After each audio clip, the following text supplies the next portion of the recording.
Hello and welcome to episode 1144 of the Sleeper and the Bus. It is Monday, February 20th. I'm your host, Paul Sporer, joined this morning by Justin Mason. Justin, good morning, sir. Good morning, bright and early here on the West Coast. How you doing, my friend? I'm doing pretty well. We were going to schedule later, but your body said, get up. It's time to start the morning. How was your weekend? It's draft day for me. I got my Beat Justin Mason OC. How excited are you for that? I'm pretty excited. It's my What pick first did you get? one. I forgot to set my KDS, so So you don't love one, I know that. It's my first time drafting there this season, and it's a 12-team league, so I kind of actually am interested to see how it plays out because unlike a 15-team league where you've got to wait for picks 30, 31, someone shared with me on Twitter last night that they were picking at pick 1, and they started Acuna and then got Burns and Cole at 24, 25. And he's like, should I have done that? I was like, dude, if I get that today, I'm going to shit myself. Like, I'm going to be so excited. Like, I know starting pitching's deep, and especially in a 12-team league, it's pretty easy to get your starters a little bit later. But I'm not passing up on Cole and Burns at 24, 25. So I can't imagine that happens. That seems really nice. And, we talk about it a lot too. The core, the first 3, 4, even 5 picks that you set, they're very important, but you're really going to kind of determine where your season goes, I think, with, say picks 6 through 12 type of deal. It's getting the stars there. Mm-hmm. You just don't want mega misses in those early picks, right? You're really trying to avoid the guys who get injured and play like, 6 weeks of the season type of deal. But as long as you get solid production, even if it's, 2, 3, 4 rounds less than what you drafted for, that usually doesn't kill you. I think, and we talk about it a lot, we spend so much time on those picks, but those aren't even the ones that are the biggest game changers. In fact, the level of pitcher that we're covering today is where I think you really start to, and the ones we did on Friday, it's really where you start to look at things and say, okay, if we find the gems here, this is how we can win our league, because we are still talking starting pitchers. We're in our 3rd episode here, and we're doing another, I think, 28 guys today. So I'm excited. I thought you were saying we're going to do another 28 starting pitcher episode. We'll do another. We have another 28 from here. I mean, we could. Let's be honest, but no, we will probably do this one Friday, and then we'll see where we get through with Friday's episode. We'll go from there. But we got a bunch group of guys here. We're going to start with 3 duos on teams, and let's just dive right in. Let's talk about the 2 Rays breakouts this past year and how you feel about them going forward. Drew Rasmussen and Jeffrey Springs. Now, they were really interesting. I think there was some attention toward Rasmussen and expectation from him, and he delivered. But Jeffrey Springs literally came out of nowhere. Just came out and had a huge season from the bullpen. They started trusting him. They actually kind of trusted him a bit more with innings than they did Rasmussen. He was such a 5 and dive, Rasmussen was. Springs was getting opportunities to go over 5 into the 6 inning range. I think he went 7 a couple times as well.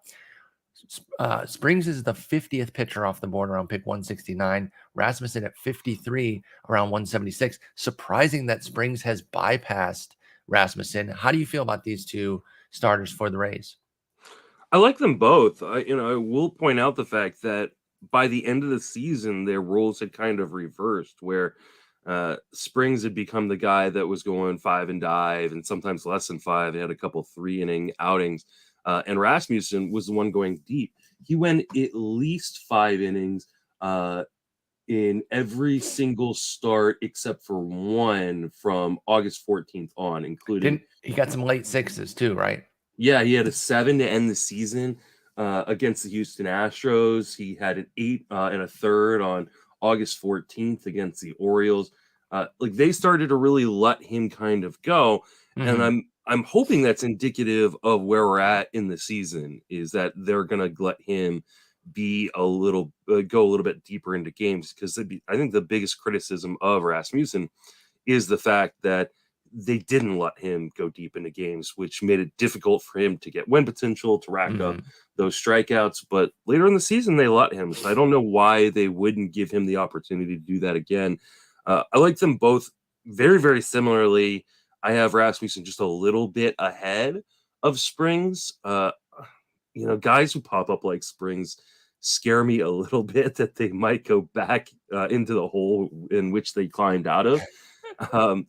I don't know that he has any skills that are really impeachable, though. And so I have no problem drafting either or both on pretty much any team. I mean, the talent's there for both these guys. It's just a matter of if they're going to get the innings. I got a pretty big split on the two here. I actually have to see what's up with that because I'm not really sure why that is. So I'm going to open up my projection sheet here in a moment. But you look and, I see what you're saying here with the two. It's weird that it was Boston twice in September that Springs had the shortened outings with the 3 innings on September 7th and October 4th. Now, the October 4th one, I could see that just being a tune-up. And they're saying, hey, we're going to the playoffs. We're not going to worry about pushing you. But the one on September 7th, also 3 innings. I don't know if he got nicked or something and had to come out because he'd only allowed 1 hit and 1 walk in those 3 innings. So I don't know. And then in between that, it was 6, 5 2/3, 5 and 6. So by September, both guys, for the most part, were really getting trusted to at least be that firm 5 after, like you said, Rasmussen spent so much of the year coming in under 5 or really right at that 5, and it really hampered his ability to get wins. Both are great. I think both have the chance to have strong seasons this year. And I think they're going to need to start trusting them too, because, although anytime we think like, oh, they're going to have to start pushing them because they don't have pitch, they don't have that crazy depth. They're going to find 3-4 guys out of nowhere. And yeah, they'll find this year's Jeffrey Springs. Exactly. Like Jalen Beeks will, start going 5 for them or something randomly. And I really don't know what their minor leagues are looking like beyond Patino, although Chirinos should come back healthy. We'll see about him. Taj Bradley's Taj there. Bradley, very interesting prospect. Now he peaked at he reached AAA last year. So he had 59 innings there. He wasn't too bad. You got to get those homers in check. He jumped from never being above 1.0 homers per 9 for Taj Bradley. This is a prospect for the Rays to 1.5 at AAA. Small sample blip or something to worry about, I don't know, but he could be interesting. So they will have some depth. I do think both these guys, though, Rasmussen and Springs, should finally be trusted and be allowed to get those 5+ innings pretty consistently. Do you have a preference between the two, or do you have them both ranked pretty closely? I mean, they're both ranked pretty closely, I believe, but I'm pretty sure my preference, and I'm just double checking. So I've got Rasmussen at starting pitcher 37 and Springs at 45. So Rasmussen is my dude this year. Yeah, I'm looking and I see, I don't know, like why my Springs, he landed at 71 for me. I guess maybe I have too high of an ERA. I got a 370, 121 ERA whip. I'm fine with that though. It ends up putting him at 71 though. So I guess by that measure, I'd be out. And I got him for 140 Ks and 141 innings. Like some regression, sure, off of the breakout, but I don't think I have him looking bad. But it is definitely putting him down in the rankings to a point where I wouldn't get him. How many innings did you say? 140?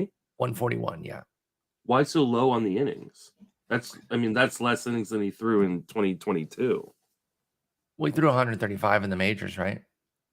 Are you talking about Springs? Springs, yeah. Oh, yeah. I mean, still though, I would expect him to throw more, especially they signed him to that extension. Yeah. I think they're going to trust him a little bit. I have him for 150, and honestly, I could even bump that up, which would probably bring him right up next to Rasmussen. So, I think maybe we're both a little light on the innings there for Springs. What did you have for innings wise on Rasmussen? I've got Drew with $155. Okay, I got him for a little higher. I got him closer to 170. So and that's probably the difference in terms if of they why. really our Rasmussen ranks are pretty close, I think. Oh, are they? Okay. Yeah, I've got him 41. You got him 37. Yeah. So I really like I really like Rasmussen. I got him for 348, 110 with 147 Ks in those 155 innings. So I don't know. I might have to reassess on Springs because I don't have him for much of an innings gain. And he didn't start. He didn't move into the rotation until later. And even if he is a real tight 5, if they give him 30+ starts, that's going to get him more than 140 something innings. So I will reassess that and see where I'm at with him. But I do like Rasmussen more between the two. and I'll be eager to see where they wind up, because they are pretty close in the market. Let's move on to another duo on the same team here and talk about a couple of Dodger dogs. Dustin May and Tony Gonsolin. Now, obviously, they had very disparate seasons last year. Dustin May was returning from TJ, barely pitched at the end of the year. Tony Gonsolin had an amazing breakout season, 130 innings with a 2.14 ERA, 0.88 WHIP, 16-1 record, and yet they're relatively close in the market, and it seems like nobody's really buying what Gonsolin's selling. Meanwhile, for May to be up that close near him means that people are really interested in everything Dustin May's got going on, and I get it. He's actually going ahead of Gonsolin, SP 47 to Gonsolin's SP 54. First off, let's start with Gonsolin. Do you agree with the market? Do you have him in the 50s? Are you concerned that he's going to have this big fall off? We know the 16-1 record, put that off to the side. No one's betting on that again. But what about the production? What do you see from Gonsolin this year? Are you worried that the shift is going to hurt him because he did have tiny BABIPs? The shift adjustments, not a full banning. We say it every episode. But what do you think about Tony Gonsolin this year? Is he going to be any good? I think he's going to be good. He pitches. My biggest concern with Gonsolin is the fact that he really struggled with injury last year, and their arm injuries that really kind of scare me. And so I'm not quite as worried about the shift, I think, as everybody else. I still think he's like a mid threes ERA kind of pitcher. Obviously, he's going to be a regression from last year because he's definitely not going to hold an under 3 ERA. But like, I think while he's on the mound, he's going to be a very effective pitcher. I have him at 51, so a little bit lower than I think maybe some other people do. But I don't think like he's right there, 52 for me. So we're right in line with the market. I don't think he's going to fall off. My question is, how many innings can we really expect from a guy who's never really thrown a ton of innings at the major league level in a season, and then also like really struggled with injuries last year and the kind of injuries that could end his season? And that's the tough part with Gonsolin. 130 last year, far and away a career high in the majors. Hadn't exceeded 55 innings before, or 55 and 2/3 in 2021 was his previous high. And so all the projections kind of have him in that 140s something type range. Steamers at 153. And that's kind of the tough part. Can he be banked on to be out there every fifth day? We were talking about the Dodgers just before we went live here, and we talked about their offense being, a bit more pedestrian, especially in that second half of the lineup. Their pitching also kind of lacks the depth and excellence. Walker Buehler is going to be out for this year. And thus, their projection came in at under 90 wins, which, when was the last time that happened? They're still projected to make the playoffs. They have a 69% playoff potential in our new playoff odds. But the Padres are ahead of them. The Braves, the Mets, the Cards are basically deadlocked with them. I think it was 88.2 wins to 88.4 as far as the projection goes. This team just isn't as deep.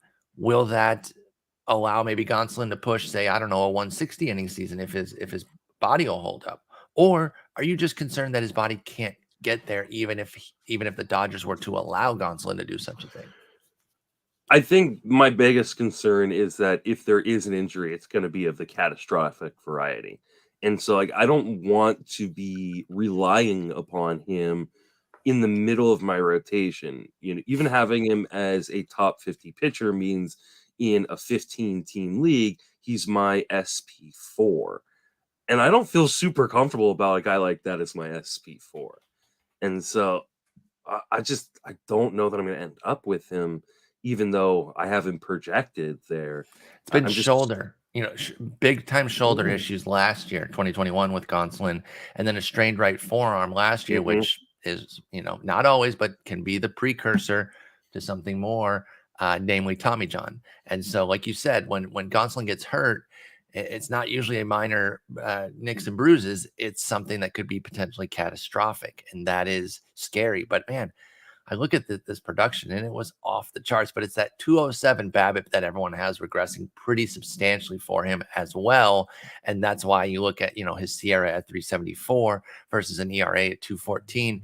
And all the projections got him in that upper threes and some even in the low to mid fours. The bat 425 for Gonsolin, Steamer 438. So there's some real distrust of what Gonsolin can do, and the market is adhering to that with his SP54 slot, which I will say, hey, credit to the market for not just overrating what he did last year. A lot of times a guy like that performs that well for 130 innings, which is a decent sample, and you see them skyrocket. Nope, the market's in check on Gonsolin. So I will say that at least if you're buying him, I don't think you're overpaying. I think that's a fair price. Yeah, I mean, I think on a per inning basis, he's going to be pretty good. For me, the bigger concern is that he's not going to make it very deep into the season, and that there's the risk that you're in his second start and he blows out his elbow or his shoulder, and now you're dropping your fourth or fifth SP depending on what size league you're in. That's always scary, though. Again, that could literally happen to anybody. So that's just the nature of pitching. But obviously, he has a heightened risk. Yeah, thank you. There is a heightened does risk. Gonsolin does have a heightened risk. What about this guy, though? Does he have a heightened risk? Because Dustin May certainly hasn't done anything in the majors beyond shown little flashes here and there. And before his TJ in 2021, it was only 5 starts, but man, it looked like things were really coming together. He's always been like one of the most giftable pitchers out there with his nasty stuff. But his first 2 stints in the majors in 19 and 20, he wasn't really missing bats, despite how nasty that sinker was. You're like, well, yeah, it's great and it moves 5,000 inches, but nobody swings and misses at it. It's like one of those where it's like it moves so much that they can kind of spit on it. And then 2021 started, 38% K rate, 14% swinging strike rate. Things were coming together, and of course it popped. And only 30 innings last year coming back from TJ. He was inconsistent, exactly the way you see a TJ returner. Nothing surprised me about his 450 ERA, 117 whip, 23% K rate, but there was still the 13% swinging strikes for Dustin May. Is he ready for a breakout season? Or are you going to be cautious with him because of the return from, he's back from TJ, but this will be his first full season, not only just back from TJ, but in the majors. So we don't know if he can hold up to 30 plus starts. Where do you stand on Dustin May coming into this year? Yeah, I just couldn't get his projection past like 110 innings. Like, I really think he will be a very good pitcher. And I think he could be the kind of guy we saw in 2021, even though it was a tiny sample, where he starts getting those strikeouts. So not only does he get the ground balls, but also gets the strikeouts. Like, I think there is not a reasonable outcome, but an outcome for 2023 where he's a top 15 pitcher. But that being said, like, I just can't trust him at this point to get the workload that makes sense. And with the Dodgers being so conservative with their entire team, kind of ramping up for 2024 and Ohtani and all that, you got to wonder if they're going to be conservative with his innings. Now, they may not have the option to do that, considering the other injury issues inside of that rotation, though they do have depth in the minors and can always trade for guys and stuff like that. But so far, they haven't like gone out. Like, they could have been a team that went and got Michael Wacha, or they haven't the random Joe on the market that to kind of fill in for guys. So maybe they are expecting. Maybe I'm way too low on his innings projection for Dustin May's innings projection for 2023. But right now, I've got him at like a 110 innings and I think like a 3.6 ERA with a strikeout an inning. I think he's going to be good, but I think he's a season away from being great. Yeah, I got 125 innings, 367, 122 with 138 Ks. Very solid season, but I got him 78. You got him 91. We're not getting Dustin May, or you got him 90, excuse me. We're not getting Dustin May with SP47 being his current price. Is the market overpaying? I mean, obviously, according to our rankings, we think so, but like, I guess we would say it's an egregious overpay then, right? Because we're nowhere near that. So you're not going to have any Dustin May shares this year, if I understand correctly. Yes. Yeah, I can't imagine he ends up on any of my teams. I think the only place where he would make sense for me is in like a 10-team league where with one of my last spots, I go, you know what? I'm going to shoot for upside, see what happens, and I can always drop him if he doesn't look right or if it doesn't seem like he's getting innings. But in 12 and 15 team leagues, which are largely what I play, I don't think he's worth the gamble where he's going. Yeah, it seems pretty tough there. Dustin May, pick 153. There's really good pitchers I'm going just around. spot checking the pitchers around him. Lucas Giolito, Luis Garcia, Chris Bassitt, who we're going to talk about soon, Jordan Montgomery, Charlie Morton, other guys obviously that are going to be in this episode. Jeffrey Springs is going 10 picks later. Yeah, you can't take guys like that, or you can't take Dustin May over guys like that. It just makes zero sense to be taking a guy who may make triple digits in terms of innings. Like, may. It's a tough bet. It really is. I like him, but I was surprised at how high Dustin May's price was, and it really took me off thinking like, okay, because I thought maybe I'd be in on him this year if he was closer to that, somewhere in the 60s to 70s SP rank, but at SP 47, it's just not going to happen. Giolito is likely going to throw like 180, 190 innings. I mean, for sure. Unless he gets hurt, of course. I don't even know what to make of Lucas Giolito, and I will take him 99 out of 100 times over Dustin May. Like, I don't even think. Totally agree with that. I can't honestly think of a scenario in which I would take Dustin May over a guy like Luis Garcia or Chris Bassitt or Lucas Giolito, any of those guys, honestly. Yep. No, I totally agree with that. And I'm pretty surprised by that pick range for Dustin May. So we'll see. Let's stay in the greater LA area. I don't need the LA folks killing me because it's technically Anaheim. I don't care. Okay. They're called LA, but I'll give you the greater LA area, whatever that is. And you talk about a couple of Southpaws out there in Patrick Sandoval and Reid Detmers. There's some excitement for these guys. They're kind of, not necessarily sleepers, and whatever that word means these days, but they're those mid-tier guys that their proponents really like. You got Detmers at SP 59, Sandoval at SP 61. They had interesting seasons last year. Sandoval really showed flashes throughout, but the whip was still pretty high for him. It's an extreme ground ball and a lack of defense to really take care of it for him. Meanwhile, Detmers had such an interesting season because around that time that he got his no-hitter, he was not looking like somebody who was worthy of a no-hitter. Like, that was a suspect no-hitter. He needed everything to break right for him. He only had 2 strikeouts. It was one of those where it's like, oh, okay, like this is a good prospect, but a no-hitter for him is kind of funny. Then he got sent out shortly thereafter, about a month or so thereafter, because he was just too inconsistent, wasn't missing bats. Goes down to the minors. I think he was only down there for 2 starts. Figures out something with the slider, comes back, and then that guy probably should have gotten the no-hitter because from the time of his return through the rest of the season, Detmers put up 71 innings with a 3.04 ERA, 78 strikeouts in 71 innings, and looked very much the part of the guy that we were expecting. He did have a 130 whip, so the whip was still running high, but it's a 339 BABIP. And again, I think the defense didn't exactly help either of those guys, Sandoval or Detmers. Who do you like more between those two Southpaws? Ooh, that's a tough question. I mean, I think it's Sandoval. I'm not particularly high on either of them because of the issues with the whip, and I don't think that infield defense got any better. If they had added a shortstop, like a good defensive shortstop, I feel pretty good about it. But Dansby could have been a nice fit for them.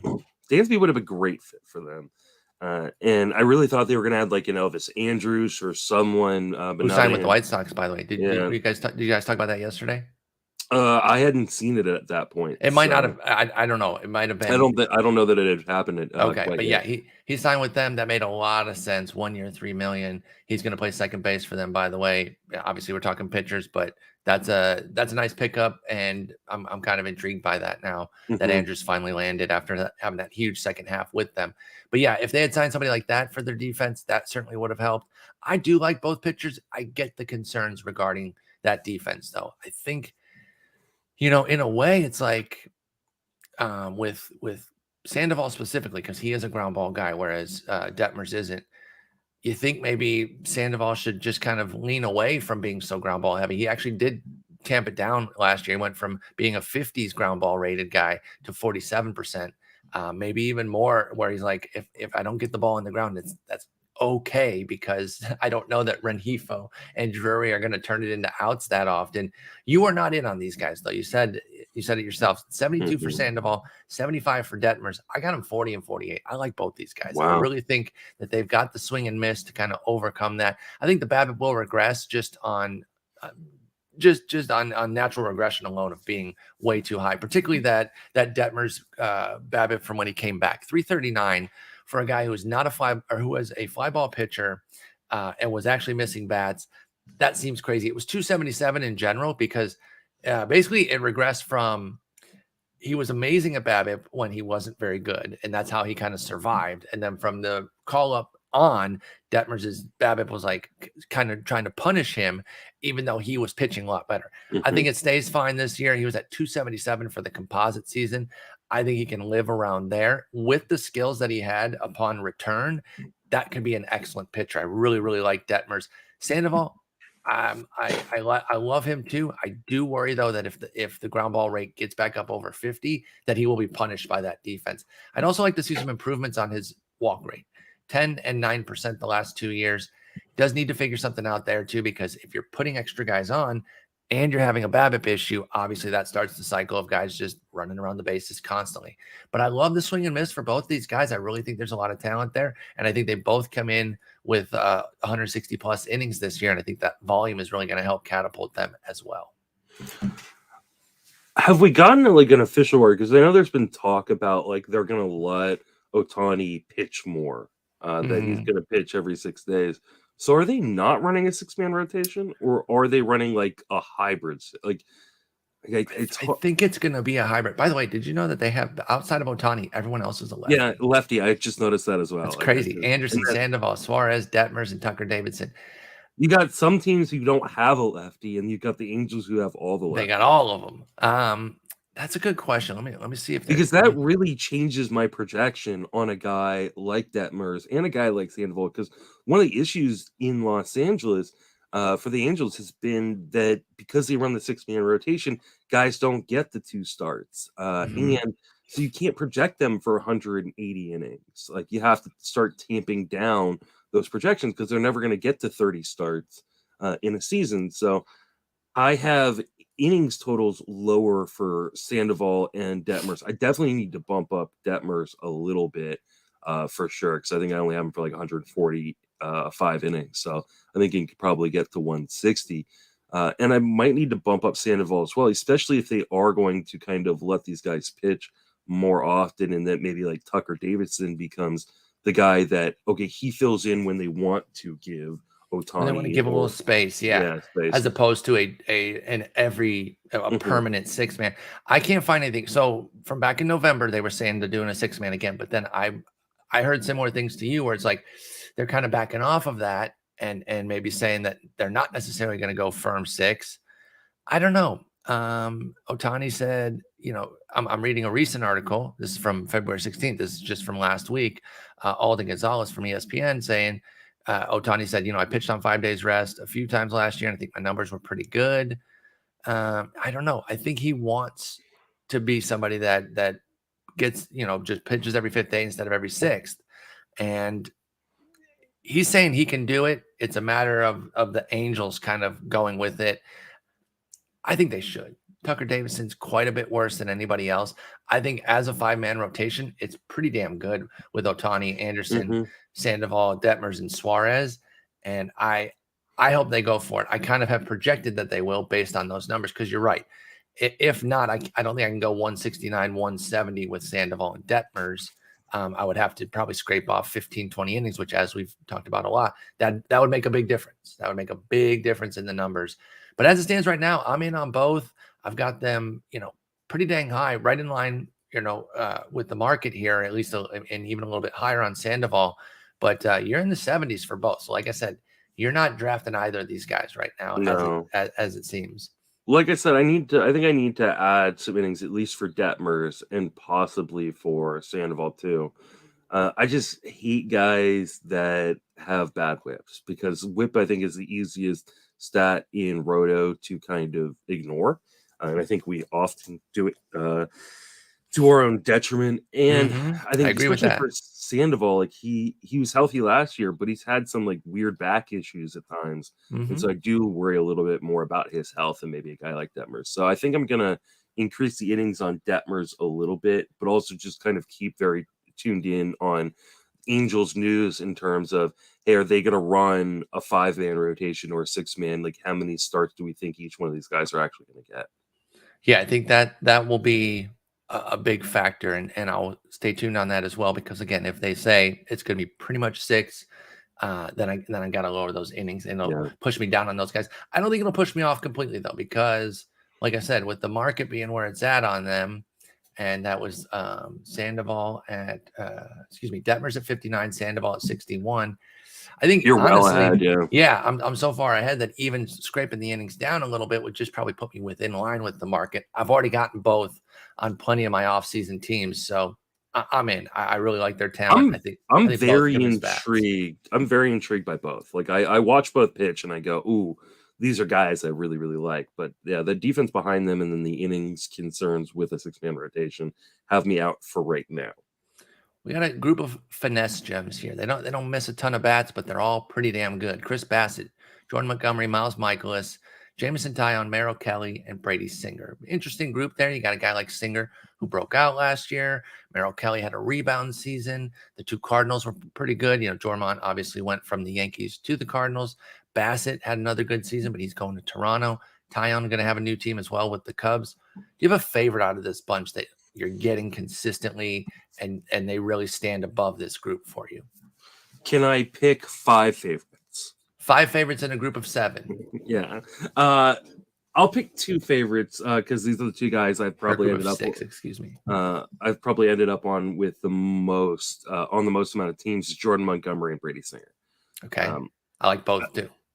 I mean, I know that there are questions specifically about Brady Singer being kind of a 2-pitch guy.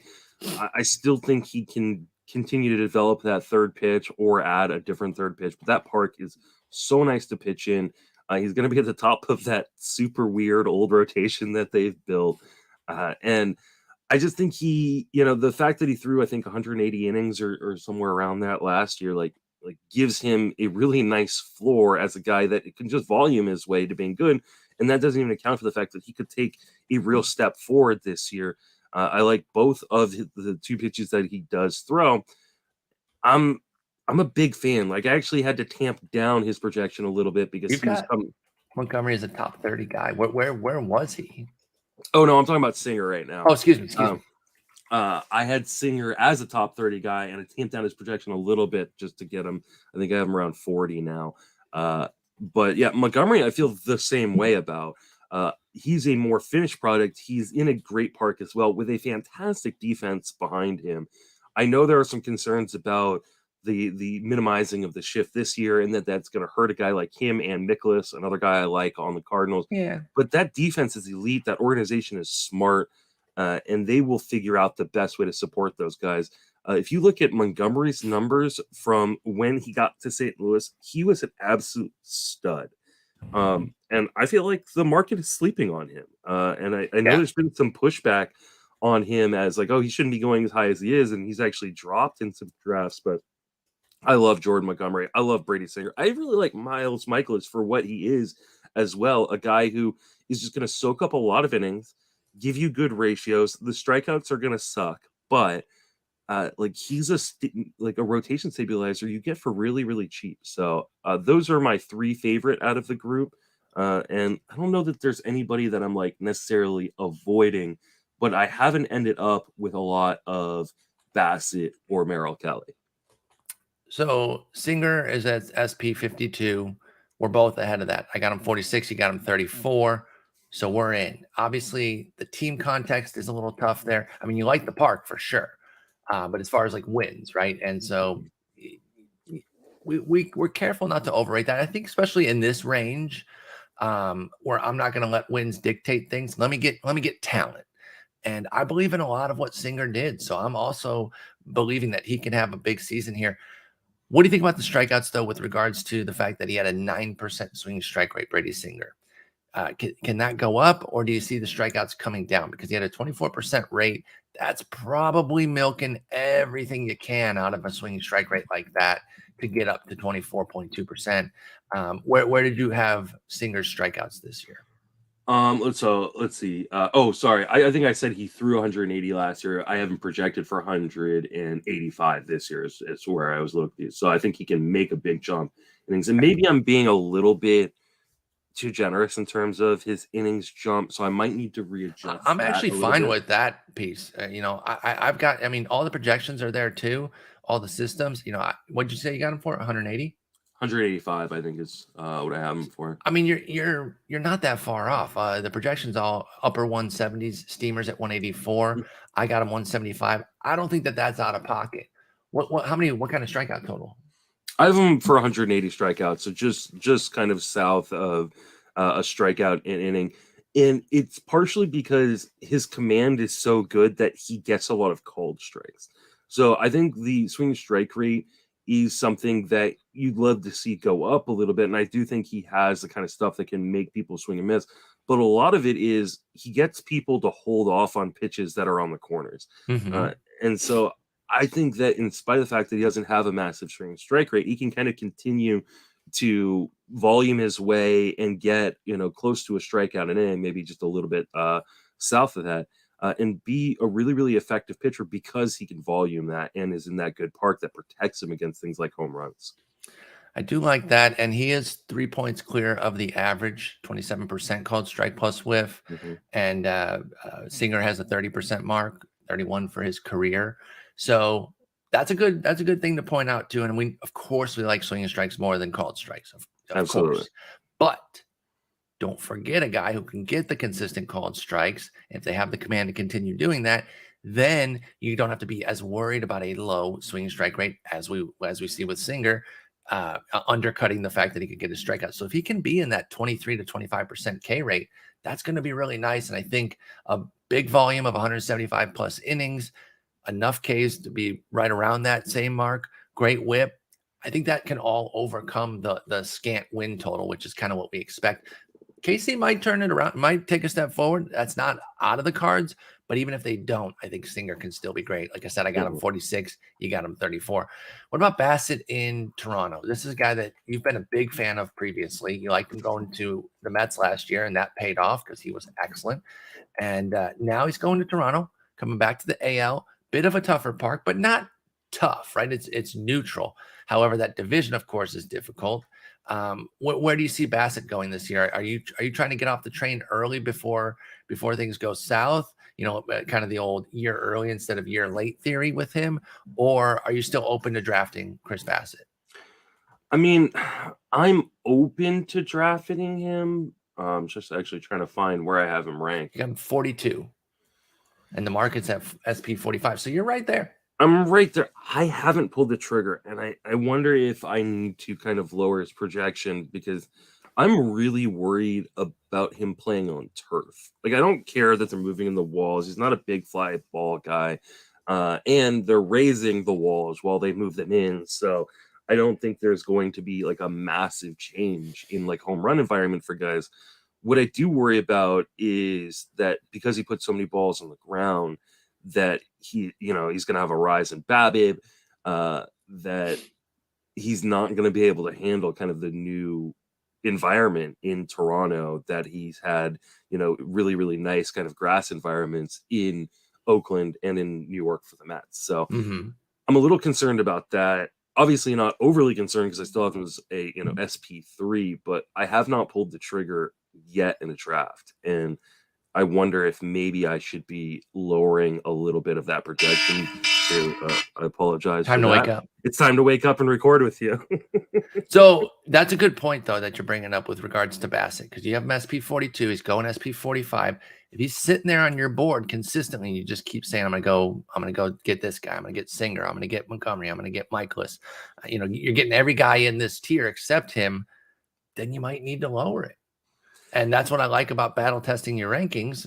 Shouts to Jeff Erickson. I love that phrase. Put them out there and see if you really believe in them, because it's one thing to put the numbers in, and then if you're not agreeing with where he's going, maybe you don't believe in the numbers that you put in for him. I mean, I like looking at the numbers I put in for him. It's not that I don't believe them. Like I've got him for a three. I've got him for a 3.77 ERA and a 1.17 WHIP for Chris Bassitt. The hard part is that we just talked about Brady Singer and we just talked about Jordan Montgomery and Rasmussen and these guys who are lower in the market than Chris Bassitt, but I have higher in my ranks, and so. I think part of the issue is I'm never really ending up with Chris Bassitt because I've got all these other guys I can either wait on or I can just straight up take ahead of Chris Bassitt when he's still on the board. So I don't dislike him, but there is something that makes me very uneasy about him on that turf in Toronto. I don't think that's unfair. And again, I've got him at SP57, so I kind of am missing him unless he falls to the upper range of his pick range for Chris Bassitt. I do like Jormont quite a bit, though. We both really like him well compared to the market. SP46, I'm at 34, you're at 29. Not only do I like everything that he does and loved when he went over to St. Louis, that defense protecting him, getting out of the Yankee Stadium, even though he wasn't, being a lefty, he can mitigate some of the issues there.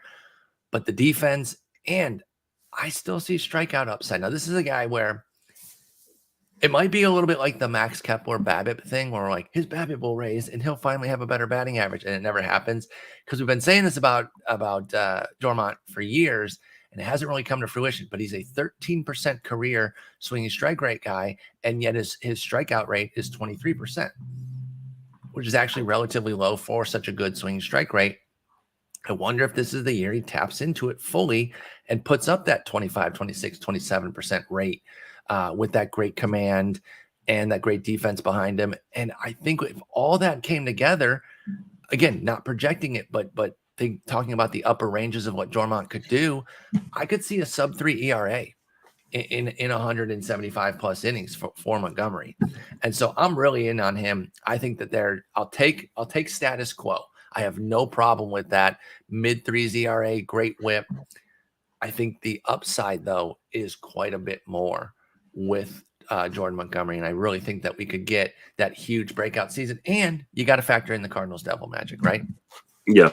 How much do you put that into your projections? I mean, I feel like you have to put that in. No, I mean, I don't even count for devil magic.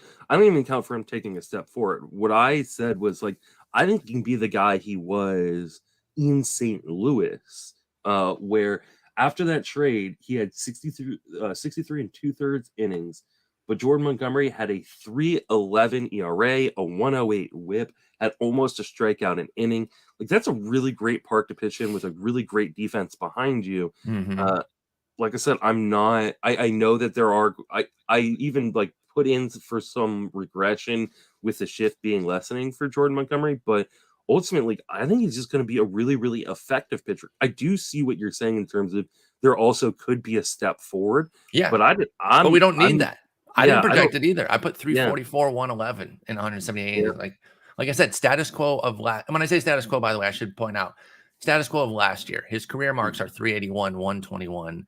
385 ERA, 121 for Montgomery. But last year was 348, 109. I basically put him in for another 2022, but I do think that there is the potential to be a healthy bit better than that within his first full year with St. Louis. And then the beauty is like, yes, I've got him high, but like you don't have to draft him very highly. He's going to pick 161 this month. We'll take that. NFBC draft champions.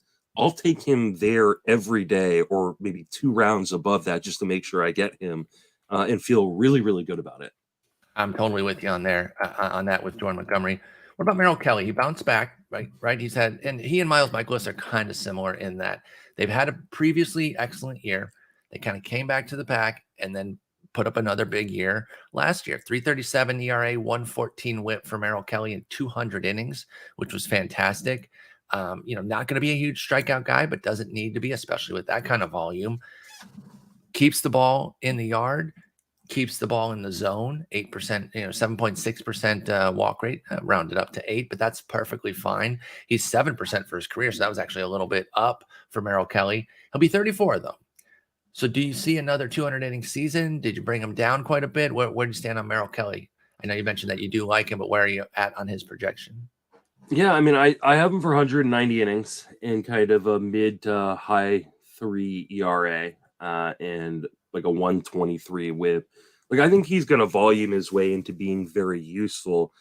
I've had a hard time taking him in drafts because that home run rate, if that does tick back up where it was last few years prior to 2022, then it could be really gross for Merrill Kelly. So, whereas like I like Miles Mikolas, like I feel really comfortable that Mikolas's home run rate is not going to like skyrocket. I don't feel the same way about Merrill Kelly. So I've been a little bit more careful, I guess, on just picking my spots with Merrill Kelly. I usually grab him in drafts where like I just really need a safe arm. So like draft champions, things like that, I think is a good spot for a place like Merrill Kelly. But in a fab league, you're probably not going to have a lot of him on teams.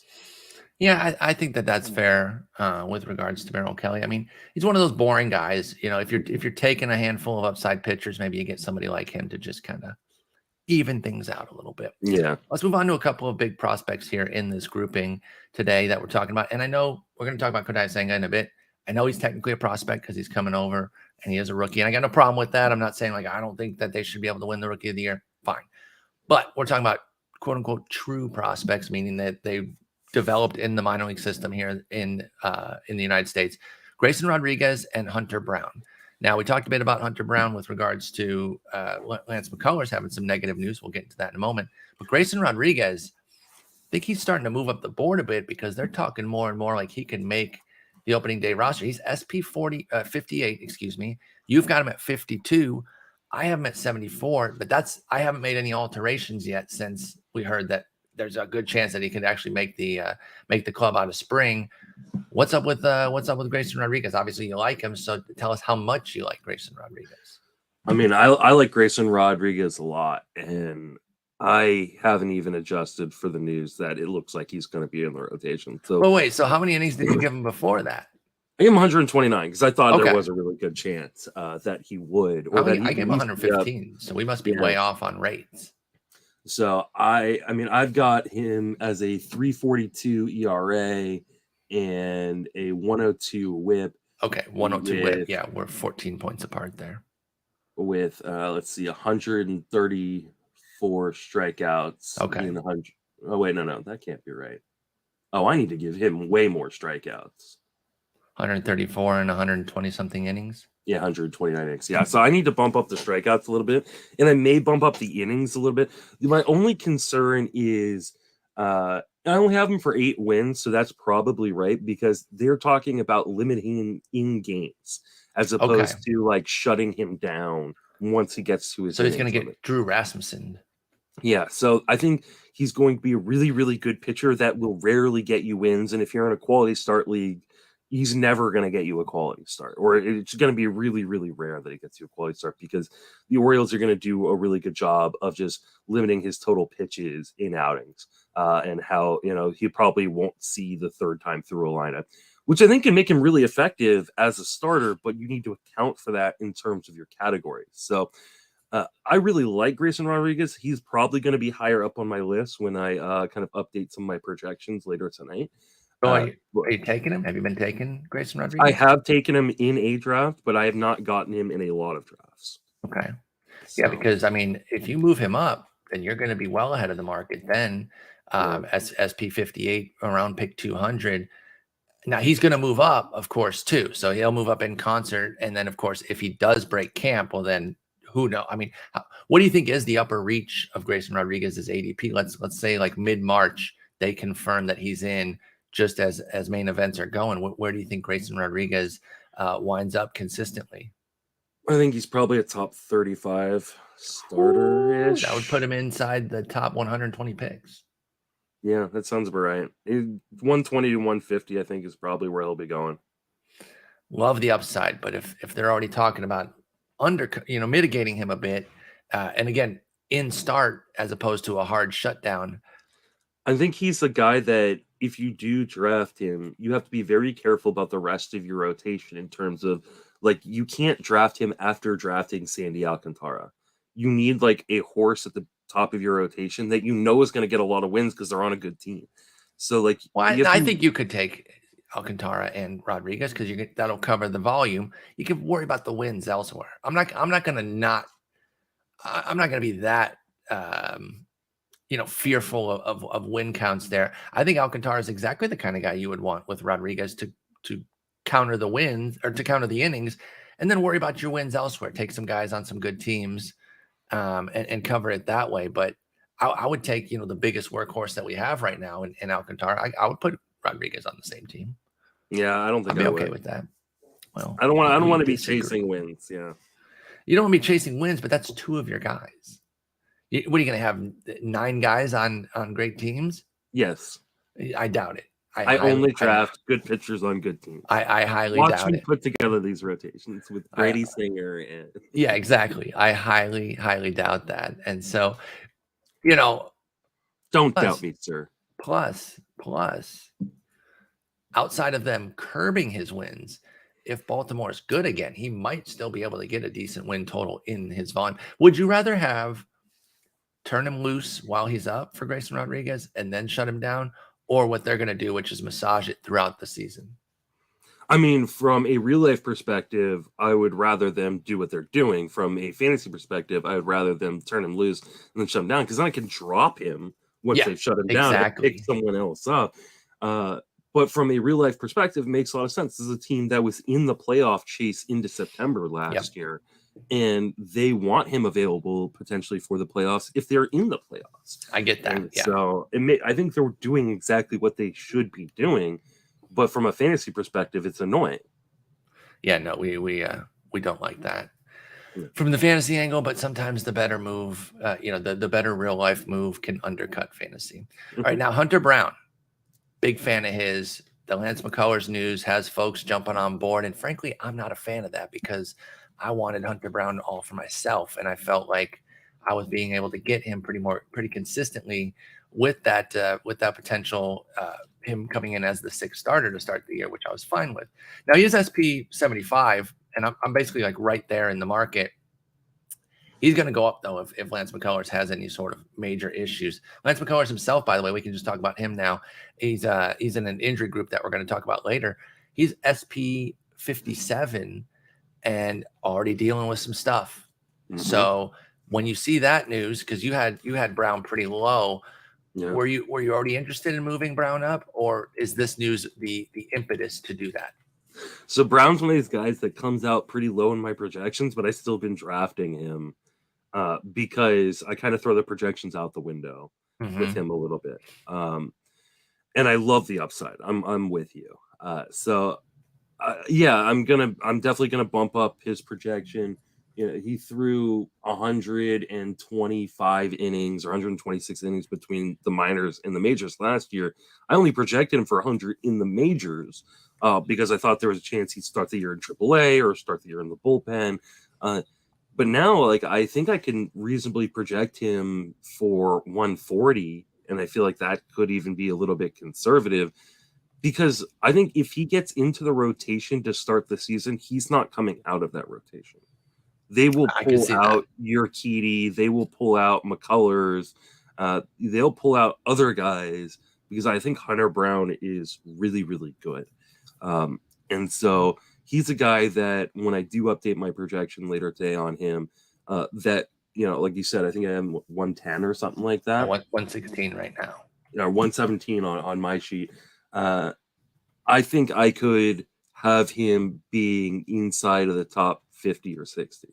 I've got him 66 now with the updated innings on the site. You'll see 80 right now, but when I refresh that after the pod today, by the time you're listening to this, you should be able to go in there and see at least 66 because I make other changes there, maybe some shuffling there. But I moved him up. I just gave him another handful of innings. And look, I don't want to go too far with it, right? Because it's not like they said McCullers is done. Dead. Yeah. They just said that, it's a temporary shutdown from throwing, and that's like the first news that we get. And we always have to be careful about overreacting to these first bits of news.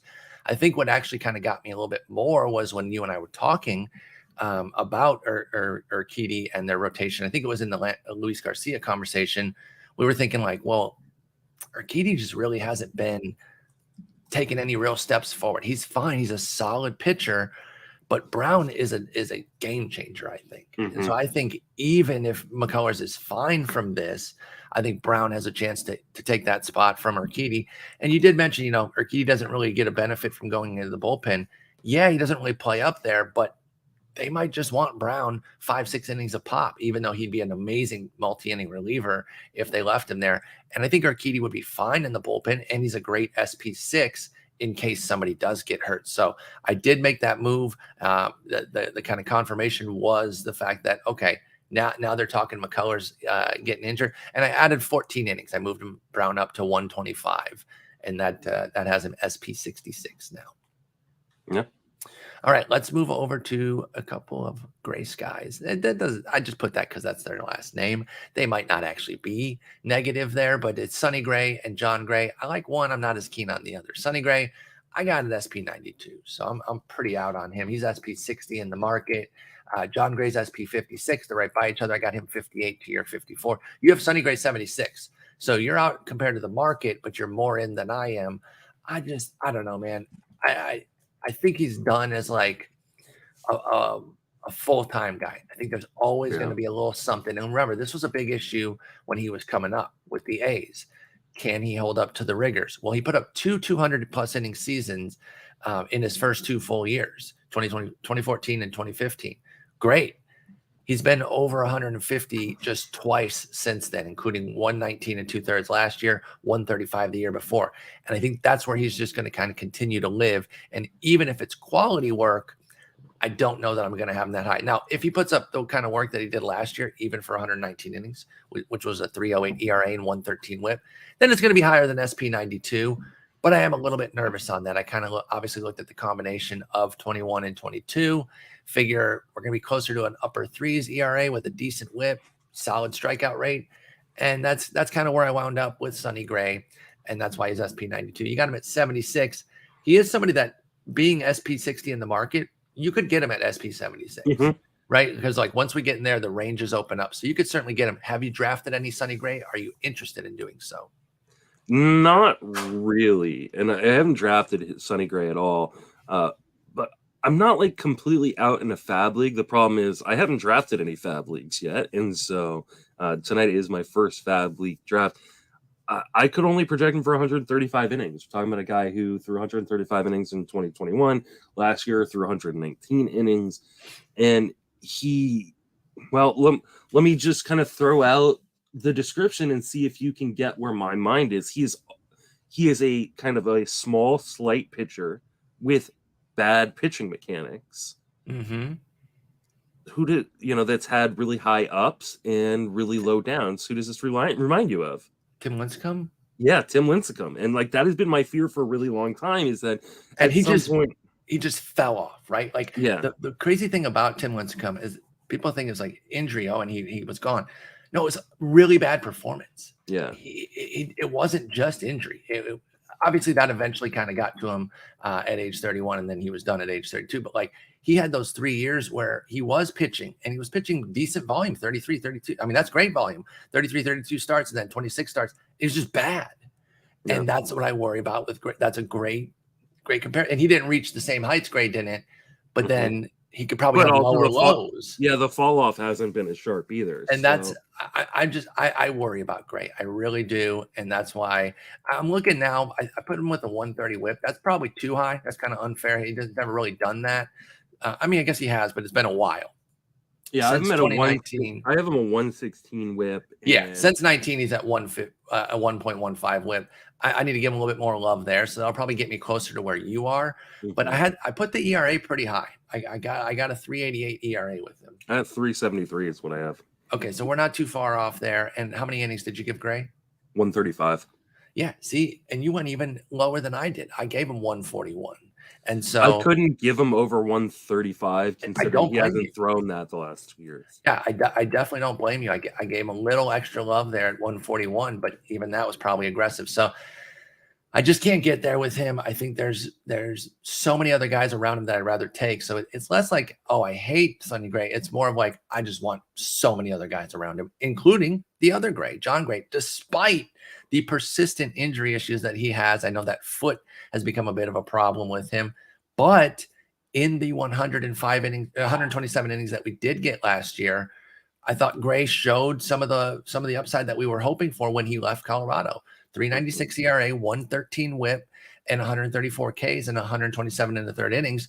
What do you think of John Gray in his second full year out of what's it called out of Colorado? I mean, I think the only real concern for me with John Gray is health. He missed a large portion of the season. I think it was a side issue. But like he's a guy who always seems to miss a little bit of time. I'm for 150 innings, a 360 ERA, a strikeout an inning. Like I think he's going to be a really, really good pitcher when he's on the mound. I just have a hard time busting him up into the upper tiers because I don't know that he's going to get past 150 innings. Yeah. That being said, I really like John Gray, and I do see the potential for another like jump up in terms of like taking his skills to another level. And it's a great park to pitch in. This team is getting better around him. I really like John Gray. I've drafted in my most recent draft. I like him a lot. Yeah, I think it's just he's pretty solid when he pitches. I don't think you can plan for more than, like you said, what about a buck 30, buck 40 I did a maybe? $150. Okay, if you get him to 150, I mean that could be pretty nice then. I really do think that, and I love the whip come down last year, down to 113. Obviously, now Globe Life isn't the best place to pitch, but it is very nice. Like Texas is not scary anymore. So going from Colorado to a pitcher-friendly park, that's a hell of a jump, and you see it right there in the whip. The ERA was still 396 because he had a little bit. He still allows homers at a decent clip, 1.2. But John Gray, if he could cut those homers, then you could be looking at, say, like a 340 ERA with that good whip. Then that could be a huge season. I have some John Gray already too. I'm not afraid to get more, even understanding that like the innings might be a little undercut by his health. Yeah. All right, let's move on. Let's move on to Senga. I mentioned him earlier. He's the newcomer. Kodai Senga coming over from Asia. He's from Japan, right? He's not from the MPB or from the. He's from Japan. Yeah. Not from the KBO is what I meant to say. That so he's from the Japanese league. He's coming over. He's age 30 season. He's been amazing over there. I know it's always difficult to know exactly what we're going to get. I mean, we're talking like incredible stuff over there. Sub 3 ERAs each of the last 4 years, sub 2 ERA last year, tiny whips, solid strikeout rates, 159 Ks and 148 innings. Is Senga going to come over and be a stud? What did you project for Senga? Okay, so I don't know. I know that. Like, but what do you think? Like, are you excited? Are you gonna jump in? Of course, we don't know for sure, but are you gonna take the plunge? Here is my general philosophy on players coming over from other leagues, whether that be Japan, Korea, Cuba, things like that, and coming straight into the majors where we're not going to see them in the minor leagues for a little bit to kind of get an idea of, okay, this is who they are against American pitching, right? Unless I feel like they have game-changing talent, a talent that could help me win a league, I'm probably not drafting him. Now, I drafted Senga in some early drafts, like the Arizona Fall League and a couple early DCs, because the price was so low. These were like prices before he was posted. Yeah. Just because we knew he was going to get posted, but I was getting him outside the top 300. And hey, I'll take that gamble there. Sure. I'm not going to draft Senga this year anymore. I'm not going to draft Yoshida anymore this year. Senga, by the way, SP 55. Yeah. We don't even know what his role is going to be necessarily. There were some issues with Senga's physical that they had to get past. They ended up getting past in the way that they weren't able to get past it with Correa. There's been talk that he could be in the bullpen, that they could manage his innings early on, that they don't know how well he's going to translate in terms of pitching every fifth day. I think there are a lot of question marks. I also think he could be really, really good. I think he's a gamble. I don't want the gamble at his current price. So I'm not going to be drafting Senga probably anymore. And I'm okay with just like letting him go by. And again, understand there are a lot of people and smarter people in the industry that really like him. With Senga, then, and I imagine this is the case for you, it just comes down to what I was just saying about Sonny Gray, where it's like, I don't hate the player, but I probably just like so many more guys around Senga at that price now. SP55 is not necessarily cheap. And we just talked about John Gray, who I like. He's SP56, the next guy. I'd rather just take him. Rasmussen, Springs, the two Angels guys, all the guys in this tier. Obviously, that's why we're talking about them all together here. There's just so many more that I have more confidence in. And what happens if Senga goes out in spring and starts pitching well? That price is going to go through the roof. Yeah, and that's a concern for me there too. Well, and is he going to be pitching in spring, or is he going to be in the? Oh yeah, he'll be in the WBC. So, but what if he pops off over there? People will still get excited and draft him. So yeah, and I need to reach out to Sean because we got to get him on our board. There was a little bit of an error with guys who didn't pitch who weren't in the majors at all last year. Same with some rookies that weren't showing up on our board. So we'll get them up there so you guys can see our ranking of Senga because we both did indeed rank him. Injury upside, guys. This is the biggest tier of this group.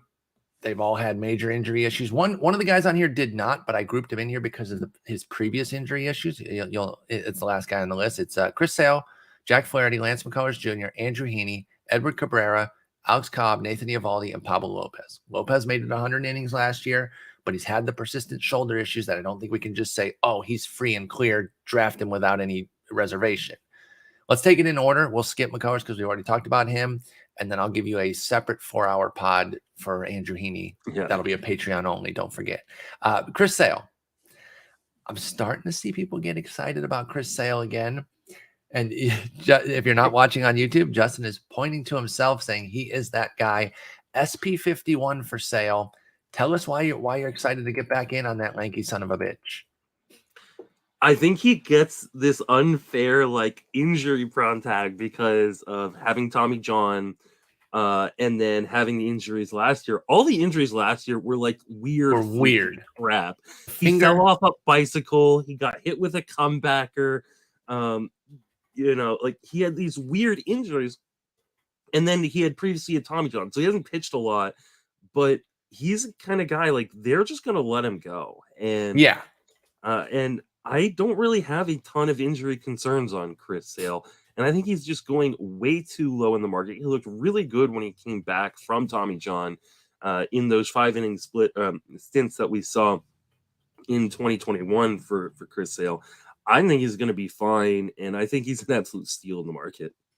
You've got Chris Sale as a top 30 pitcher. Yeah, and I have zero issues with Chris Sale. Yeah, I'm close to the market. I'm a little bit ahead of the market.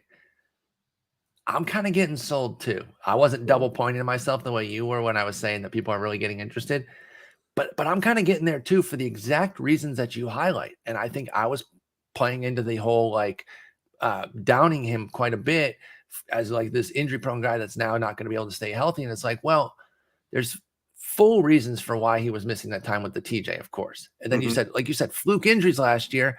I don't think he's cooked. I don't think he's cooked. I don't know if I'm going to get all the way up to SP30 or into the top 30. I'm at SP28, but I think I can get into the mid 30s there because I've already got some risky guys there based on some injury concerns.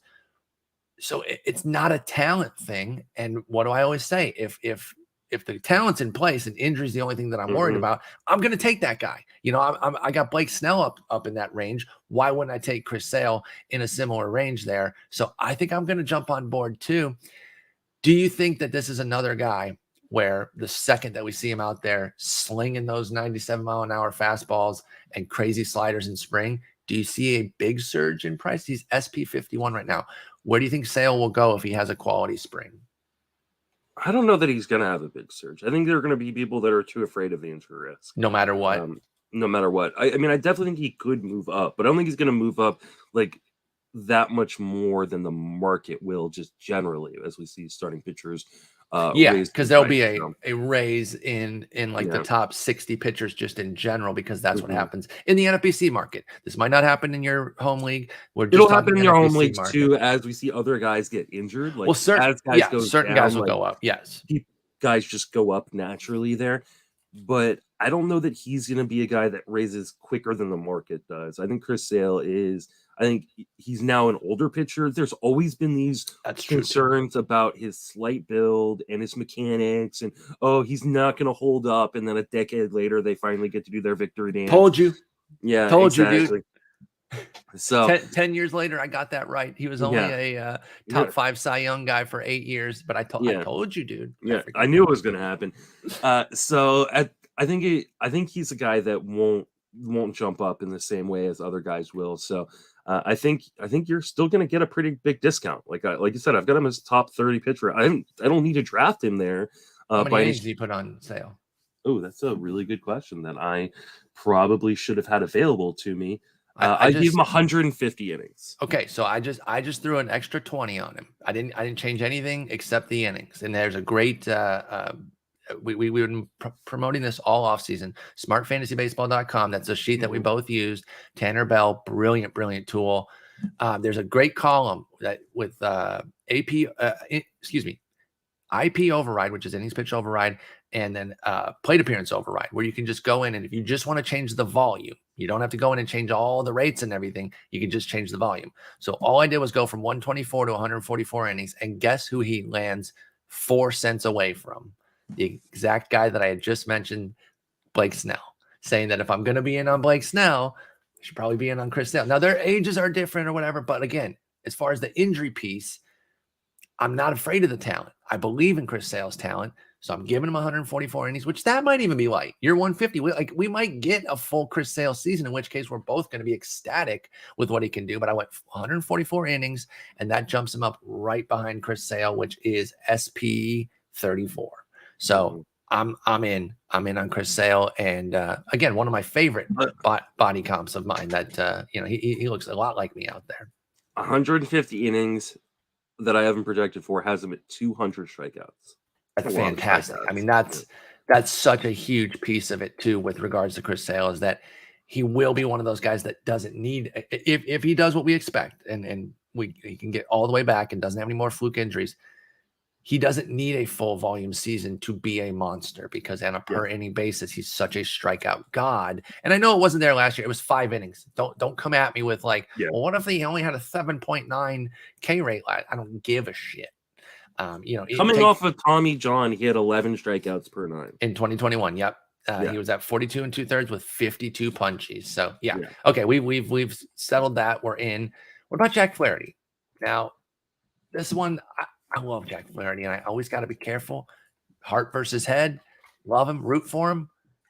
I should probably be concerned though with the health, but I'm going to give him a shot here, and I don't think I'm too far gone. I'm higher than you at 56 to 66, but the market's at 64, so I'm just a little bit ahead of the market. Again, that's within the range. How do you feel about Jack Flaherty, and is he somebody that you're going to pounce on if you see quality in spring, or are you just out because the injuries have been a bit scary with him? Like you said, like I'm pretty much at market price, and anytime he gets close to market price, I've been smashing the draft button. Okay, so this is the opposite of Bassitt, where you were letting Bassitt go, so now you want to lower him. Because with Flaherty, you've been there. The upside on Flaherty is a top 15 pitcher. Exactly. And he has all those things that we love about Jordan Montgomery and Miles Mikolas, is that he has a fantastic defense behind him. He has the fantastic park, the great division, but he also has amazing strikeout upside. And when healthy, he's a top tier pitcher. The question is he healthy, and can he stay healthy? I'm willing to take the gamble where he goes. I think he's one of those guys that will jump up a huge amount if he fires, 5 scoreless innings in spring training. Yeah, the second that he does that next draft will be hilarious. In fact, to the opposite end of that, I was hearing, I was listening to it as I was falling asleep last night, so I got to finish the rest of it. But I was listening to Jeff and Scott, and they said that the draft right after the DeGrom news that he was removed with side tightness, he went 40th overall. Like he just That's a huge drop for DeGrom, by the way. I know at 40 overall pick is still pretty high, but he's been going, half that most of the time. So the overreactions, like right when somebody does something, I do want to see if Flaherty goes out in his first start, even if it's 3 innings, right? Because those first ones are usually like only 2, 3 Yeah, innings. he might even go like an inning and a third or something. But if it's like that. if it's perfect with 4 Ks. Yeah, if it's inning and a third with 3 strikeouts and no base velo runners, readings, yeah. I mean, all of a sudden Jack Flaherty's a top 40 starter and then a top 30 starter, and like he's the type of guy that could just vault in the main event drafts. So I've made a point of my last few drafts to go, you know what, I'm taking Jack Flaherty because I think there is a reasonable chance I get 0 Jack Flaherty once more shit. Yeah, because if everyone pushes it back up, and maybe it goes beyond where I'm comfortable with the risk, but currently I am fine with that risk. And like I said, I'm even a bit over market. I think if he started creeping into, say, the top 40 SPs, I mean, depending on how good it is, right? If it's that good that people are pushing him that high, then I might actually still be in on Flaherty, but it really depends. So I want to get my winter shares as well, so that way I don't get left out in the cold when things go crazy in the spring. I am not actually going to give you a 4-hour pod on Heaney. Let's go ahead and talk about him a bit. You got him 48th. I got him 64th. I'm basically within the market. You're a little bit higher. Huge surprise there. He's SP 62 in the market. It all comes down to innings, though, right? Like that's 100% what it is.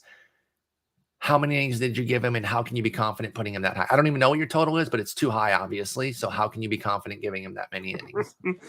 I mean, I don't think it's out of the realm of possibility. Give it to me. What's the total? That he hits the 275 innings I have him projected for. So, no, I have him for 125 innings. Okay, that's not, that's not the craziest, but I feel like they're going to be a really good 125 innings, though. My projection's messed up. I need to rework that because I just looked and it's 125 innings and 180 strikeouts. That's not right. Ooh, I mean, he got. Hey, listen, Heaney does have a good strikeout rate, but I think that's a little bit aggro. Yeah, so I'm going to need to fix that. That'll probably put you right back in line with the market, though. I've got him for 111 innings in Texas, by the way. Don't forget, Heaney did move teams for those that missed that one. 3.49 ERA, 117 WHIP, and 137 strikeouts. I think that's a pretty fair projection. Yeah, so I'm just gonna do the quick math and figure out how many strikeouts. Let's see. Well, I did something, and obviously it's too late because you've already gone through all your stuff. But I added a K9 in the where we put the projections in. I made it so that the K9 actually adjusts, so that way you can see, because they have a K9 column, but it's just the one from Steamer. I made it so that it adjusts. I wish it was K percentage, but that it's innings instead of batter's face. It's fine. But that way I can see if I went too high. Like some of the guys, you put the strikeouts in and you're like, oh, wait, I just projected him for like 12.5 K9. That's actually egregious. I imagine yours was something like that. What did you say? You had 180 innings or 180 strikeouts in 120 innings? Yeah, so you get 13 K9 for Heaney. That'd be a little bit higher. Although he should be more at like 11. I was gonna say, I will say he was at 13.6 last year. 72 and 2/3. But that was I don't think I don't think you can project that though. I agree. Obviously he needs to come down. So how many shares have you gotten so far? Have you been getting your boy yet? I have not. There always seems to be a guy in the draft that likes Andrew Heaney more than me, which seems like a war crime. Yeah. It doesn't seem right. It doesn't seem fair. I've also tried to take my bias out of drafts, and I sometimes wonder when I try to take my bias out of a draft if I overcompensate for that and I don't get the guy. And you miss out on too many, because I think it's okay, and especially once the draft opens up. I don't know exactly what that number is. I usually say after pick like 150, which is 10 rounds in a 15-teamer, things really start to open up. You can start going 3, 4, 5 rounds beyond the ADP for your guys, right? Because you might have that ranking that justifies it, and you want to secure your guy because you don't want somebody to snake you. And obviously it expands further as the draft goes further. But with Heaney, I mean, if you got him at SP 48, I am surprised that you haven't gotten him anywhere if people are taking him ahead of you. I just looked up my shares list on NFBC. I've got him in one draft so far. Okay, so you did at least get the one. Now, I don't think that Heaney's somebody that if he is healthy and looking good in spring, I don't see a surge for him. Do you? Is that any concern that you have? Yeah, I don't think so. I don't have a concern. I think the people who love Andrew Heaney love him in the way that I do, and the people who don't will not come back around as they won't be swayed by any sort of spring quality, even if it's really good. He might go up a bit, but SP 62, I think he'd move up 6, 7, 8 spots max as far as that goes, which would put him just inside the top 200. All right, the guy going right after him, I might need a sales job on him because I'm not in on Edward Cabrera. I got him 106 to your 64. You're right there with the market. He's SP 63. I put him for 132 innings. It's the quality of those innings that has him so low for me. I got him with a 4.09 ERA and a 134 WHIP. I don't know. I guess I'm just not sold on Edward Cabrera. Am I missing the boat here with him? I mean, why do you have him with such a high WHIP? Like I don't know. I don't think. Like I understand the walk rate can be a problem. It's the walks. Yeah. Yeah. Like he had a 207 BABIP last year that was keeping the hits down when it was a more, standard 286 BABIP in 2021. He allowed 8.2 hits and his WHIP was through the roof. Now I don't want to overdo those 26 innings any more than I want to overdo the 72 innings from last year that were much better. But I take it, I take it as a combo. I'm still seeing somebody who's going to have a double-digit walk rate. And unless he does really keep the hits in check, similar to 2022, I don't know how the WHIP isn't running pretty high for Edward Cabrera. So I don't see it yet, and I'm pretty firmly out with my ranking. Yeah, it seems like you are. I mean, I think one of the scary parts of Cabrera is one of the issues that we talked about with Sandy Alcantara in the first SP episode, which is I think that defense behind him is going to be bad. And he's a high ground ball guy, right? He's above 45%, probably close to 50%, but he's also gets the strikeouts. And so it's really hard. I like the profile. I do worry about the walks and his control being kind of an issue, but I think command is pretty decent. I like the strikeout upside. And I think there is another level if you can kind of attack the zone and not put so many free guys on base. So he's a guy I'm taking kind of calculated shots on. I think if you are drafting a pretty stable rotation to the point where he kind of goes, I don't mind taking the gamble on him. If you've got some risk, whether it be through injury or performance risk from your starting rotation, you probably want to avoid him and go with a little bit safer option.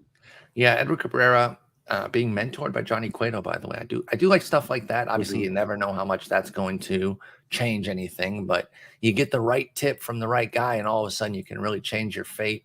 I'd love to see Cabrera pop off. Are we sure that he's got a guaranteed spot? He should, right? I believe he does. He's penciled in right now. I'm not. By the way, I'm not projecting that he doesn't. But Braxton Garrett did some things last year, and he looks like the guy that's out right now, according to Roster Resource, with Alcantara, Cueto, Luzardo. I still think there might be a trade before opening day. I think Trevor Rogers could get dealt. Speaking of, Cabrera was rumored in a trade to go to Colorado. Do you know how awful that would have been? For Brendan Rodgers, there was those talks on the table, and that's bad for both players. I mean, you don't want either of those players in fantasy if that trade happens. But Braxton Garrett had a really strong 88 innings last year, and so I wonder, is he gonna be able to fight for that job, or if there is a trade, like you said, that would clear things up because Alcantara's a lock, Cueto's a lock when he's healthy. I do think Luzardo's a lock when he's healthy, and then you got Cabrera, Rodgers, and Garrett. I think Rodgers, if he's on that team, is a lock as well. So then it does leave Cabrera versus Garrett. I would give Cabrera the edge too, and I did. Again, my projection is not a volume issue. It is a production issue because I gave him 132 innings, which I think is fair, but it's 409, 134. Maybe I can give him a little bit more on the hit rate, but I got to punish him on the walks until I can see something there. I gave him the 8.2 hits that he had from the previous year, 2021. I am going to lower that a little bit because I think that was egregious when the BABIP was running, a little bit higher than it normally does. I'm not going to quite get him all the way back down to 5.5 hits per 9, which is where it was last year. But he's been consistently under 7 in the minors, Edward Cabrera. So I'm going to give him a little love there. That'll move him up, but nowhere near these early 60s SP, which is where he's going. Okay. Alex Cobb, obviously has to be part of this tier. Health has always been a concern with him. But we talked about this. I forget which giant. Probably Logan Webb. What's going to change with that bad luck that he had last year that we kept thinking, we thought, going to change. Look at the XFIP, look at the Sierra. Yeah, those are good. The defense is worse than it was last year, and it was the worst defense in the league last year. And that scares me with Cobb, because he's a massive ground ball guy, 62% last year, but that led to a 9.1 hits 9 and a 336 BABIP, and I don't see where that's changing. I got him at SP 68. You got him at SP 79. I might even lower it a bit to just come closer to you, just because I'm probably being too cautious or probably too generous on his whip this year, given that team is still going to be so punishing to him. And the hard part is you're not going to know when it's going to happen. Like this, when you get let down by BABIP and by bad defense, it's not like it just happens against good teams. Yep. Like he could go out and fire, 7 strong against the Dodgers, and then he's playing the Rockies at home, and you're like, this is a start, and he just gets BABIP to death. And I great point. I don't want to deal with that headache, because while you may miss out on some of the bad starts just playing, the smart starts, you also made, like, there was a year, I'm trying to remember who it was, where it was like, I think it might have been Herman Marquez or someone like that, but like every time you played him when you were supposed to play him, he did awful. And every time you didn't play him when he did, one of them was Descalfani one year. Like, oh yeah.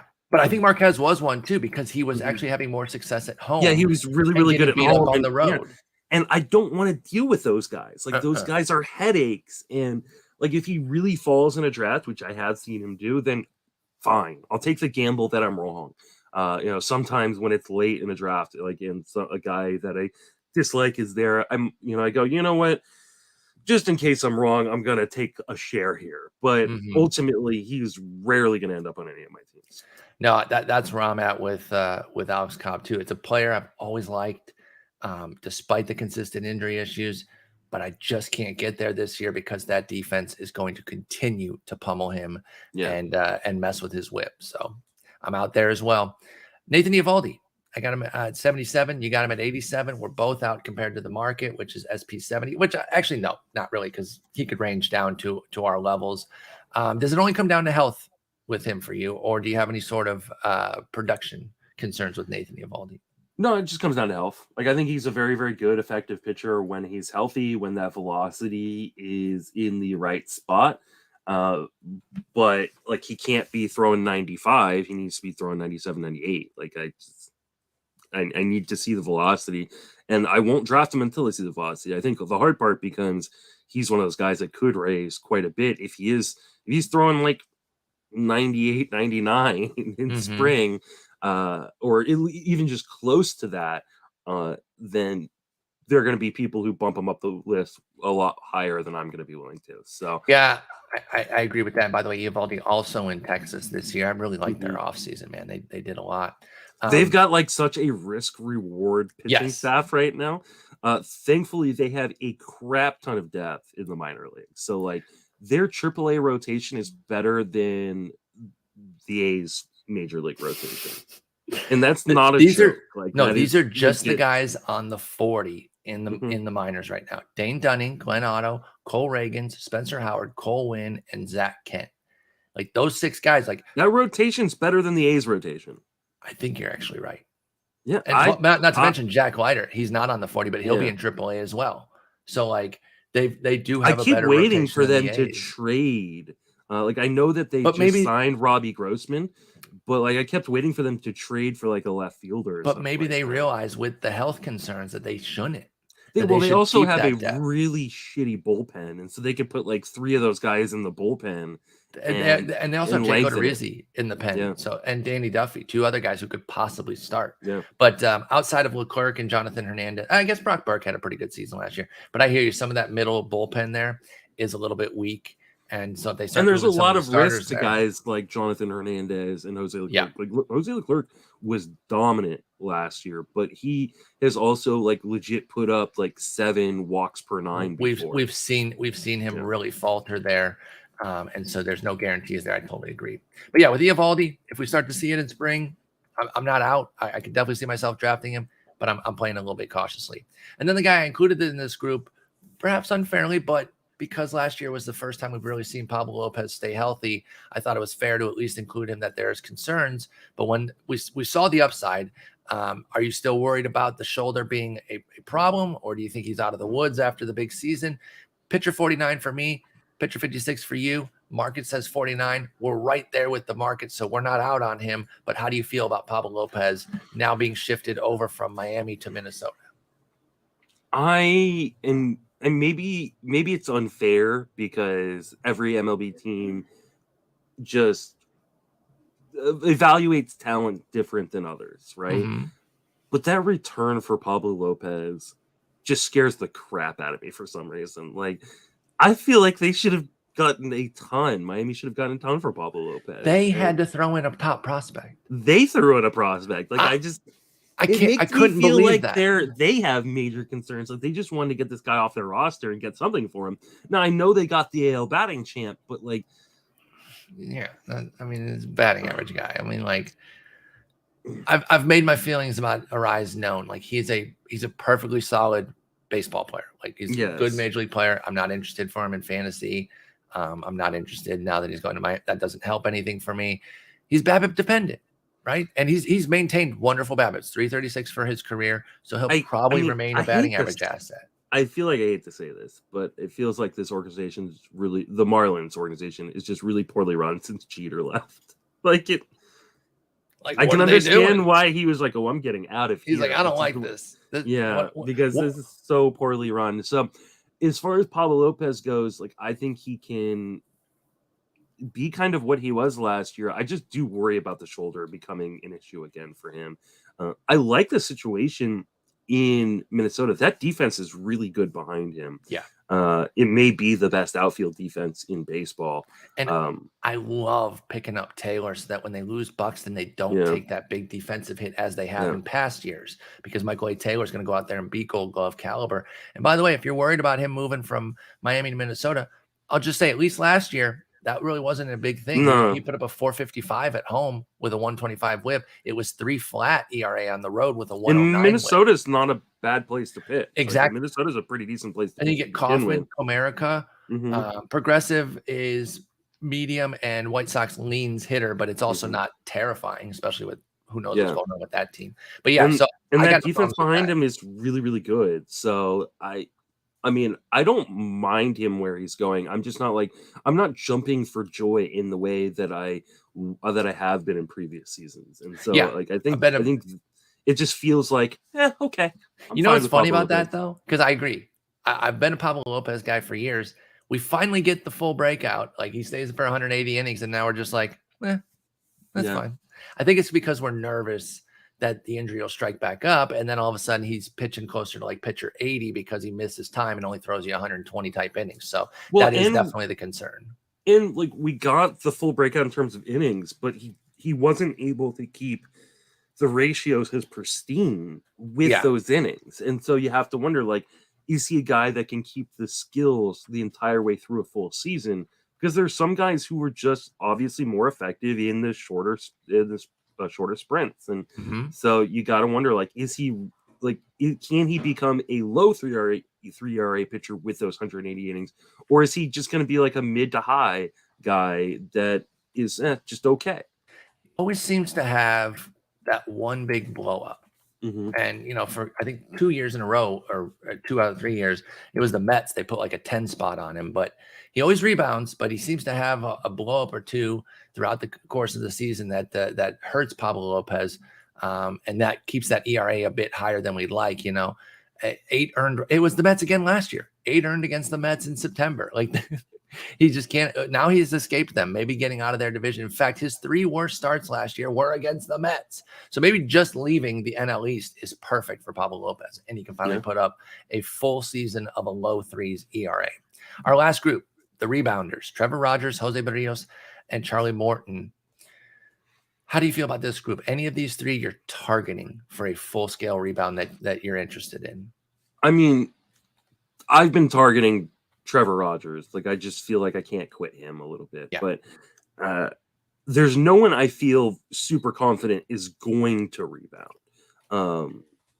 I mean, I do think that Morton will kind of just be Charlie Morton, which is a reliable guy with a fairly high floor. I think the ceiling isn't what it used to be, but I think he's just going to be a reliable arm. And if that's what you're looking for at that point in the draft, like, I think he's the smarter play.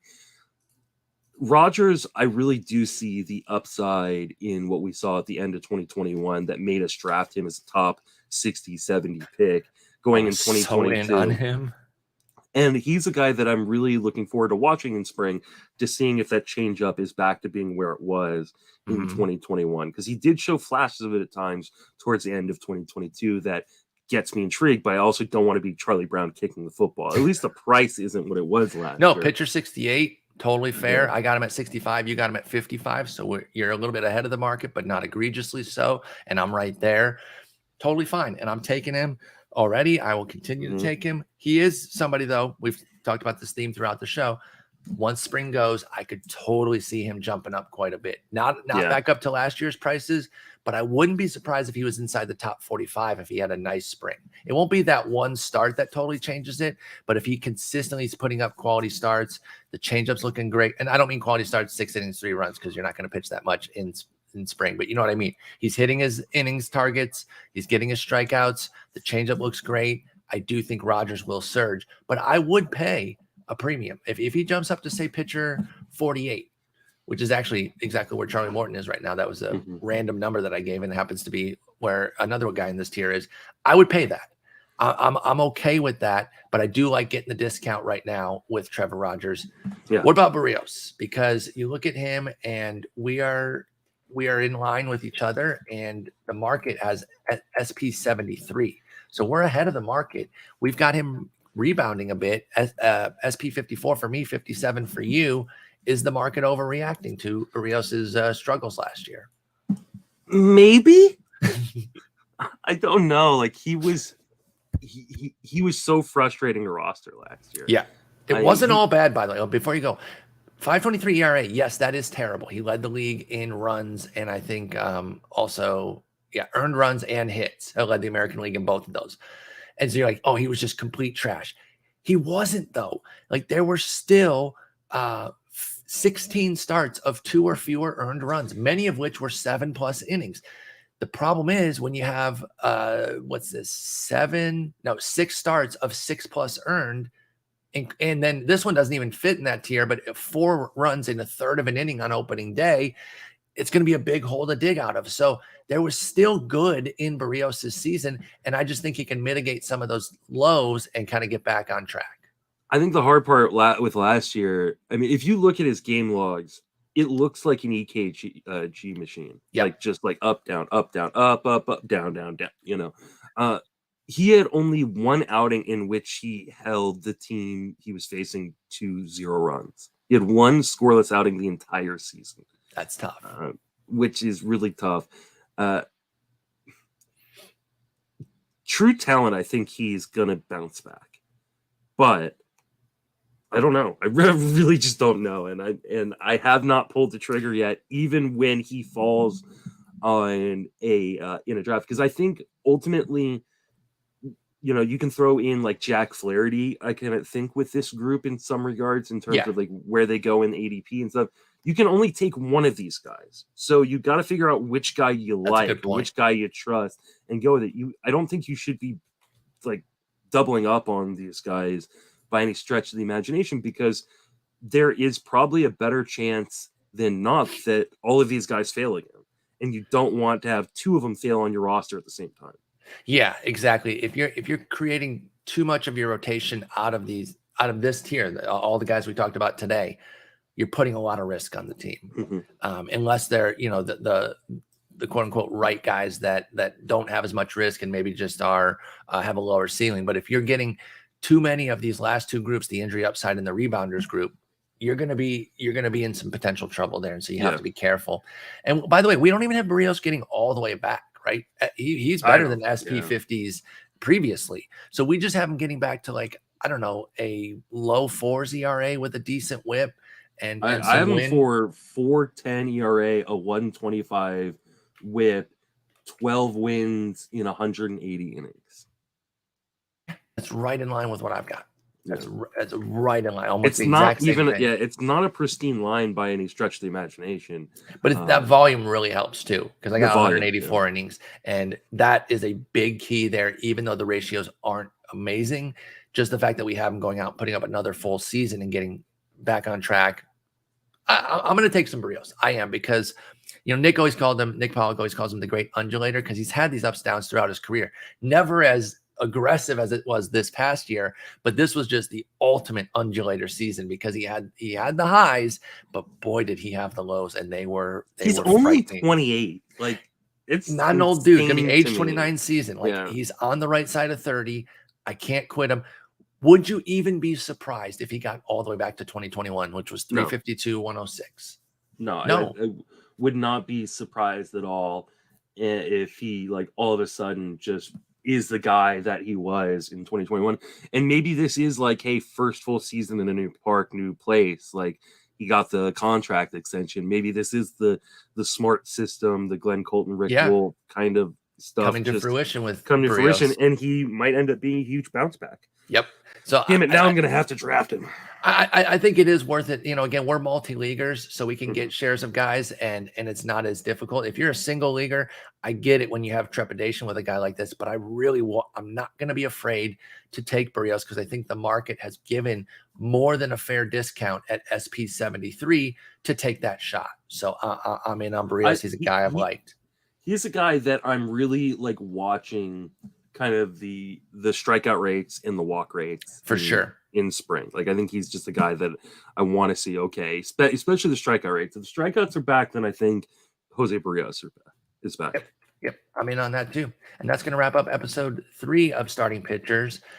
Next episode will be a bigger chunk. We got to go with a lot of guys here, and we won't be able to deep dive everyone. I think I said that about this episode, and then we basically did that. So we'll see how it goes. We love talking starters. It's hard not to get deep into them, because again, I really think that second episode, this one and the next one, that's the range of SPs where you really want to find your gems, because you're going to find your breakouts there, your game changers, your guys that can really turn your season. So we're at SP 76 right now from the ADP poll that I did a few weeks ago. So keep that in mind. Things could have fluctuated, but we'll try to get at least from 76 to like 110 next episode. We'll see how that goes.